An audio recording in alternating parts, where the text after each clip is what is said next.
Shalom, salam di dalam damai sejahtera Tuhan Yesus Kristus. Selamat kita bertemu kembali di dalam kebenaran Injil. Ajaran Injil sepenuh dari Tuhan Yesus Kristus di dalam siaran ibadah tengah minggu kita di hari ini. Minggu terakhir bulan Agustus, masih dalam suasana bulan kemerdekaan yang ditandai dengan bendera merah putih yang masih terus berkibar sampai bulan Agustus berakhir. Firman Tuhan di hari ini mengambil tema kepahlawanan yang berjudul Daud dan Paulus, dua tokoh Alkitab yang terkenal militan. Yang pertama Daud, nabi perjanjian lama yang berlatar belakang militer atau ketentaraan, sehingga wajarlah apabila ia memiliki jiwa militan atau sifat kepahlawanan, sama halnya seperti para pemuda pada zaman itu yang harus siap mengikuti wajib militer, sewaktu-waktu harus ikut masuk dalam tentara dan berperang. Demikianlah dengan Rasul Paulus, saudara-saudaraku, seorang rasul perjanjian baru yang memiliki sifat militan. Mengingat pada zaman para rasul, boleh dikatakan semua pengikut Kristus militan demi mempertahankan iman melawan tekanan, bahkan tindasan dari orang-orang Yahudi dan penjajah Romawi. Itu sebabnya tema kepahlawanan di hari ini adalah tema yang khusus atau spesifik, yaitu kepahlawanan yang identik yang sama-sama dimiliki oleh Daud dan Paulus. Kepahlawanan apakah itu? Saudaraku, kita akan memeriksanya di dalam Alkitab menurut urutan zaman, saudaraku, agar sesuai dengan rancangan dan kehendak Allah yang sempurna, sehingga lewat teladan kepahlawanan Daud dan Paulus, kita dapat mengenal dan kita dapat mengetahui apa yang menjadi kehendak Allah di dalam kehidupan kita selama di dalam dunia ini. Untuk itu, mari kita mulai membaca firman yang pertama, yang tertulis di dalam Mazmur 119. Mazmur 119, kita baca ayatnya yang pertama sampai yang ke-8. Berbahagialah orang-orang yang hidupnya tidak bercela, yang hidup menurut Taurat Tuhan. Berbahagialah orang-orang yang memegang peringatan-peringatannya, yang mencari Dia dengan segenap hati, yang juga tidak melakukan kejahatan, tetapi yang hidup menurut jalan-jalan yang ditunjukkannya. Engkau sendiri telah menyampaikan titah-titahmu supaya dipegang dengan sungguh-sungguh. Sekiranya hidupku tentu untuk berpegang pada ketetapanmu, maka aku tidak akan mendapat malu apabila aku mengamat-amati segala perintahmu. Aku akan bersyukur kepadamu dengan hati jujur apabila aku belajar hukum-hukummu yang adil. Aku akan berpegang pada ketetapan-ketetapanmu. Janganlah tinggalkan aku sama sekali. Amin. Saudara-saudaraku yang berbahagia, di dalam Injil sepenuh, secara umum telah diketahui bahwa Mazmur pasal 119 adalah merupakan tulisan atau gubahan Daud yang luar biasa. Karena terdiri dari 176 ayat yang menjadikan Mazmur 19 sebagai pasal terpanjang di dalam Alkitab. Juga disusun menjadi 22 bagian, yaitu berdasarkan abjad Ibrani yang terdiri dari 22 huruf, saudaraku. Sehingga pembagian Mazmur 119 ini dibagi menurut nama huruf abjad Ibrani. Seperti ayat-ayat yang kita baca bagian pertama ini disebut juga bagian Alef, huruf pertama abjad Ibrani. Maka dapat kita lihat di sini, saudara-saudaraku, Daud menyusun Mazmur 119 ini dengan satu pergumulan dan renungan yang serius. Dan dari tulisannya inilah kita dapat mengenal kepahlawanan Daud dalam menjalankan tugas kenabiannya. Bahkan hanya lewat bagian pertama itu saja, saudara-saudaraku, kita sudah dapat memastikan kepahlawanan apa yang dimiliki oleh Daud. Daud adalah pahlawan kebenaran. Seperti ayat yang kita baca tidak seorang pun dapat membantah bahwa ayat-ayat itu berbicara tentang kebenaran, yaitu hidup di dalam kebenaran firman Allah. Saudara-saudaraku yang berbahagia, demikianlah kalau kita meneliti seluruh Mazmur 119 yang terdiri dari 176 ayat itu, sama saja. Semuanya berbicara tentang kebenaran. Sehingga dapat kita katakan bahwa Mazmur 119 ini adalah Mazmur kebenaran.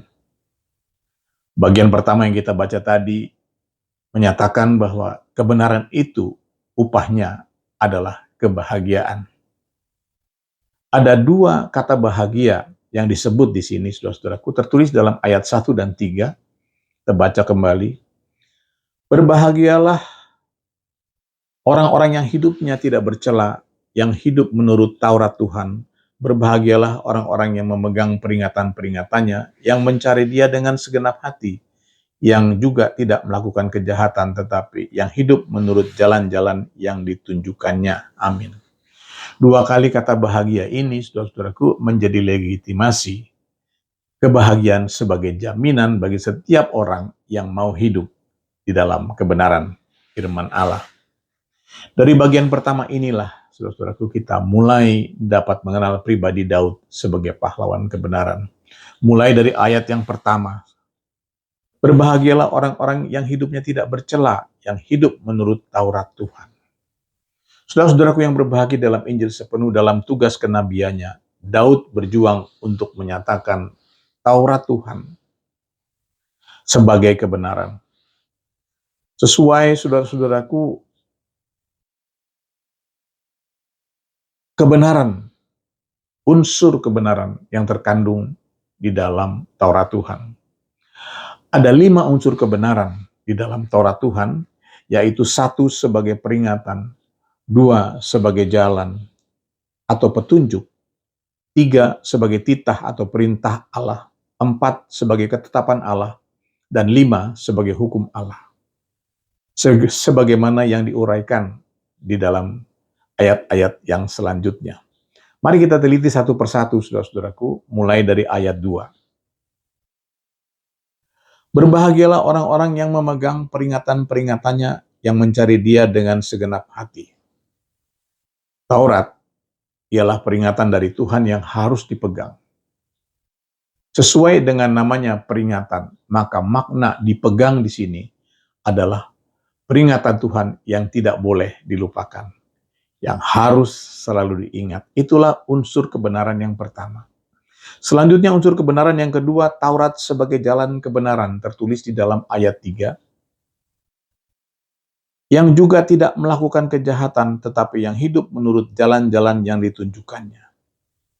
Taurat itulah jalan kebenaran, yang artinya anti kejahatan. Berikutnya unsur kebenaran yang ketiga, tertulis di dalam ayat yang keempat.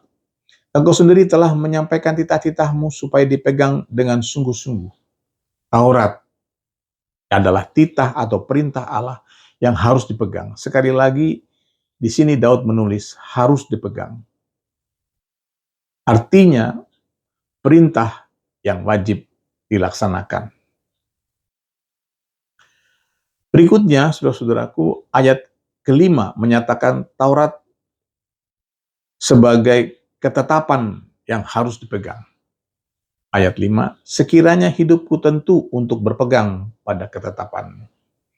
Kata berpegang di sini adalah harus melaksanakan Taurat sesuai dengan apa yang tertulis. Sebab ketetapan Taurat bukanlah multitafsir yang dapat ditafsirkan sesuka hati, melainkan harus dilaksanakan seperti apa yang tertulis. Itulah makna daripada ketetapan yang harus dipegang, saudara-saudaraku. Akhirnya kebenaran Taurat yang kelima ialah Taurat sebagai hukum Allah, tertulis di dalam ayat 7. Aku akan bersyukur kepadamu dengan hati jujur apabila aku belajar hukum-hukummu yang adil. Amin. Kita akan bersyukur, saudara-saudaraku, apabila kita mengenal keadilan Allah.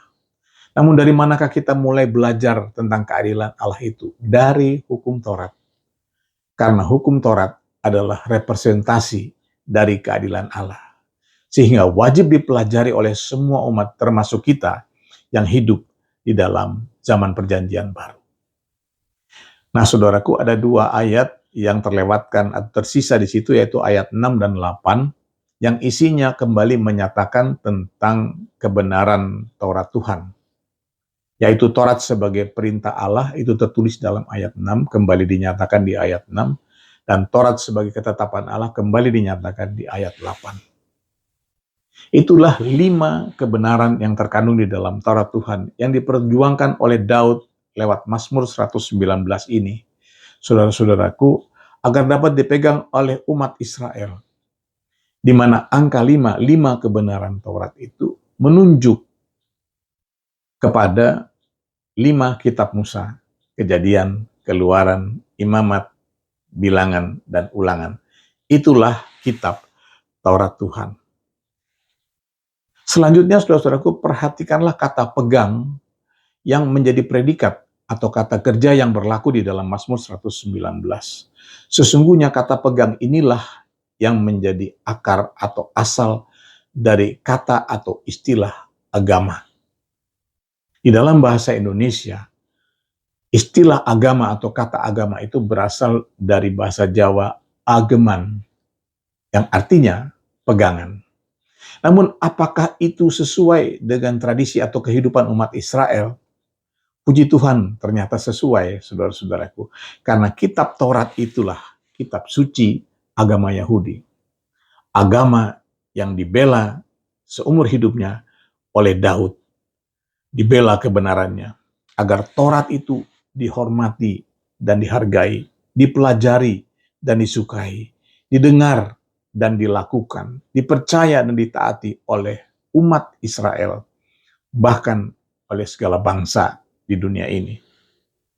Hal ini mengingatkan kita kepada firman atau perintah Tuhan Yesus yang tertulis di dalam Injil Matius. Kita periksa Matius 5 ayat 17 sampai 20. Matius 5 ayat 17 sampai 20. Janganlah kamu menyangka bahwa aku datang untuk meniadakan hukum Taurat atau kitab para nabi. Aku datang bukan untuk meniadakannya, melainkan untuk menggenapinya.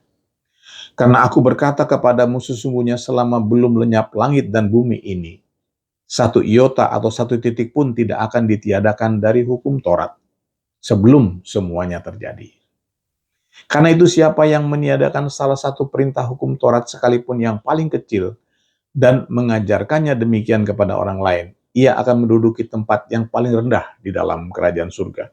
Tetapi siapa yang melakukan dan mengajarkan segala perintah-perintah hukum Taurat, ia akan menduduki tempat yang tinggi di dalam kerajaan surga. Maka aku berkata kepadamu, jika hidup keagamaanmu tidak lebih benar daripada hidup keagamaan ahli-ahli Taurat dan orang-orang Farisi, sesungguhnya kamu tidak akan masuk ke dalam kerajaan surga. Amin. Firman Tuhan Yesus ini secara tidak langsung membenarkan kepahlawanan Daud.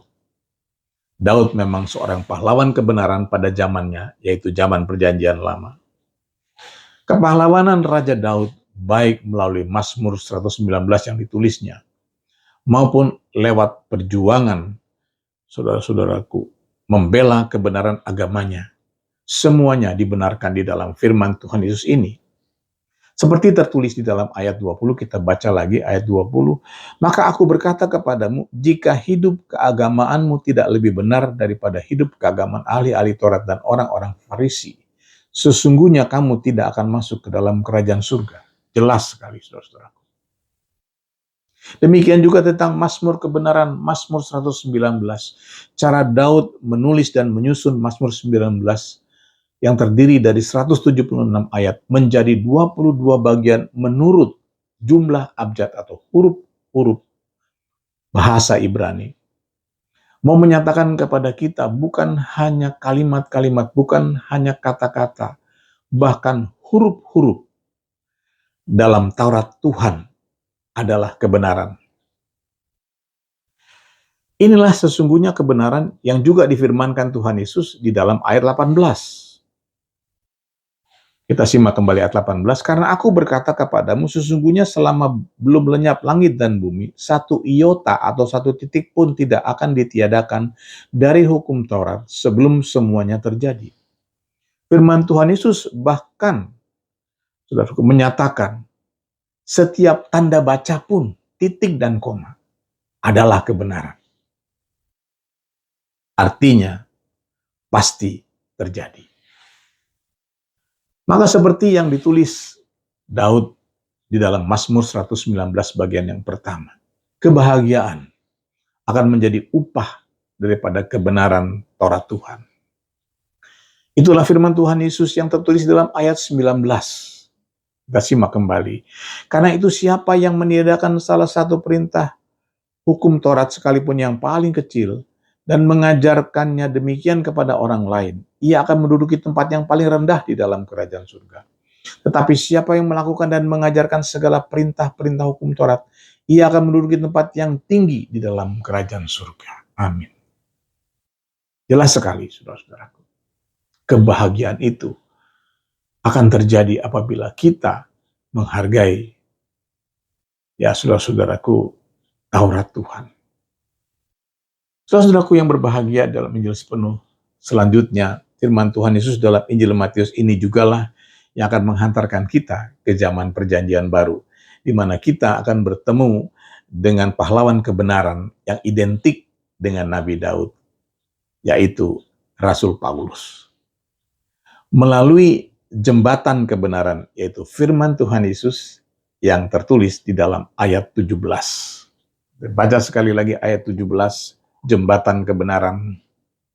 Janganlah kamu menyangka bahwa aku datang untuk meniadakan hukum Taurat atau kitab para nabi. Aku datang bukan untuk meniadakannya, melainkan untuk menggenapinya. Amin. Kebenaran Taurat Tuhan telah digenapi. Sekali lagi, kebenaran Taurat Tuhan telah digenapi oleh kedatangan Yesus Kristus, firman Allah yang menjelma menjadi manusia dan sudah datang ke dalam dunia, yang menyempurnakan agama menjadi keselamatan yang berlandaskan iman. Seperti firman Tuhan Yesus yang sangat terkenal, yang tertulis di dalam Yohanes 3 ayat 16. Karena begitu besar kasih Allah akan dunia ini, sehingga ia telah mengaruniakan anaknya yang tunggal, supaya setiap orang yang percaya kepadanya tidak binasa, melainkan beroleh hidup yang kekal. Inilah, saudara-saudaraku, keselamatan yang berlandaskan iman, yang diperjuangkan oleh Rasul Paulus sampai akhir hayatnya, agar keselamatan ini, saudara-saudaraku, boleh sampai dan diterima oleh semua bangsa di dunia ini. Seperti tertulis di dalam suratnya, Roma 1, ayat 16 dan 17. Roma 1, ayat 16 dan 17. Sebab aku mempunyai keyakinan yang kokoh dalam Injil, karena Injil adalah kekuatan Allah yang menyelamatkan setiap orang yang percaya. Pertama-tama orang Yahudi, tetapi juga orang Yunani. Sebab di dalamnya nyata kebenaran Allah yang bertolak dari iman dan memimpin kepada iman, seperti ada tertulis, orang benar akan hidup oleh iman. Ini menjadikan Rasul Paulus sebagai pahlawan kebenaran yang identik dengan Raja Daud, yang membela dan memperjuangkan Injil sebagai kebenaran yang dari Allah. Sebagaimana isi suratnya kepada jemaat di Roma, sesungguhnya itulah kitab Roma, buku pelajaran kebenaran yang berlandaskan Injil, yaitu kabar keselamatan yang datang dari Yesus Kristus sebagai kegenapan Taurat Tuhan. Seperti firman Tuhan Yesus yang tertulis di dalam ayat yang terakhir. Kita buka Yohanes 8 ayat 31 sampai 32. Yohanes 8 ayat 31 sampai 32. Demikian firman Tuhan Yesus. Maka katanya kepada orang-orang Yahudi yang percaya kepadanya, jikalau kamu tetap dalam firman-Ku, kamu benar-benar adalah murid-murid-Ku, dan kamu akan mengetahui kebenaran, dan kebenaran itu akan memerdekakan kamu. Amin. Inilah intisari renungan kita di bulan kemerdekaan ini, saudaraku, yaitu apa yang menjadi kehendak Allah di dalam kehidupan kita selama di dalam dunia ini. Allah menghendaki agar kita hidup di dalam kebenaran. Yaitu artinya, saudara-saudaraku, kehidupan dalam iman yang teguh. Artinya tetap di dalam firman dan ajaran Tuhan Yesus Kristus. Itulah kehidupan di dalam Injil Perjanjian Baru yang tidak mengabaikan dan tidak melupakan Taurat Tuhan sebagai peringatan, sebagai jalan atau petunjuk, sebagai titah atau perintah Allah, sebagai ketetapan Allah, dan akhirnya sebagai hukum Allah. Terlebih, saudara-saudaraku, agar kita mengenal keadilan Allah dan tetap hidup di dalam kebahagiaan. Terpujilah nama Tuhan Yesus Kristus untuk selama-lamanya. Semoga Roh Kudus tetap mengajar kita. Tuhan Yesus memberkati.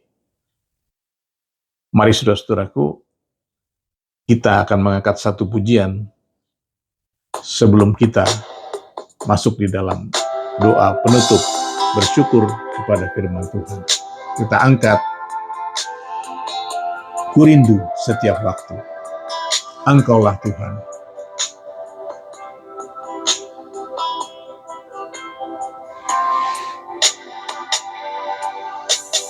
Ku rindu setiap waktu, hidup di kebenaran-Mu, bukan dengan kuatku, namun karena Roh-Mu.